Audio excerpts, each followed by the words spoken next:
White House Press Secretary Jen Psaki snapped at reporters after they asked why Vice President Harris had time to visit a bakery but not the border. Watch this. Can you address the perception that she's kind of quietly backing off? The vice president was visiting Chicago actually to talk about COVID and the importance of communities getting the vaccine when it's available and accessible to them. And so while she was there, like many Americans, she got a snack. I think she's allowed to do that. All right, the gentleman on the right-hand side of the screen is Congressman Dan Crenshaw, Republican from Texas, former Navy SEAL, by the way. Congressman, welcome to the show. I'm sure you've been to the border and you've seen the crisis firsthand. Now, what do you make of the DHS Secretary Mayorkas visiting no press today? What do you make of that? No, of course not. Imagine if the Trump administration had done that. Yes, I was one of the first members of Congress at the border this year. We went a couple months ago. And back then, it was already culminating into a crisis. Now it's a full-blown crisis. We already have more illegal crossings and apprehensions this year in 2021 than we did the entire year of 2020. We had this under control. And what the Biden administration has done is very deliberate. So we're all wringing our hands because Kamala won't go down to the border. Well, let's say she does. Let's say Mayorkas does. So what? They don't want to change this. This is very deliberate.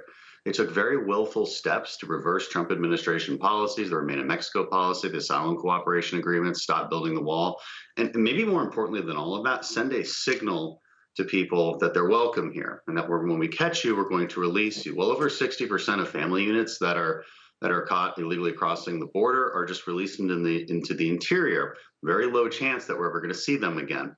They're creating this crisis on purpose, and then on top of all that, what do they do in Congress? Well, they propose legislation that puts the vast majority of illegal immigrants on a path to citizenship. So let's disabuse ourselves of the notion that they're incompetent. They're not incompetent. They're willfully doing this. And we need to create the public pressure and the backlash so that they stop and that they reverse course. Okay, we hear you. Congressman, I hope you watched our interview with the governor of Georgia, Brian Kemp, just a few moments ago. He was calling out these companies, major corporations, which are critical of Georgia's new voting law. I believe you're calling this kind of politicization progressive fascism. That's strong stuff. You want to make your case, Congressman? Yeah, and I think that's the right term to use in this case. Some people call it cancel culture. Cancel culture is a tool, but it's a tool of the fascists. So what is fascism?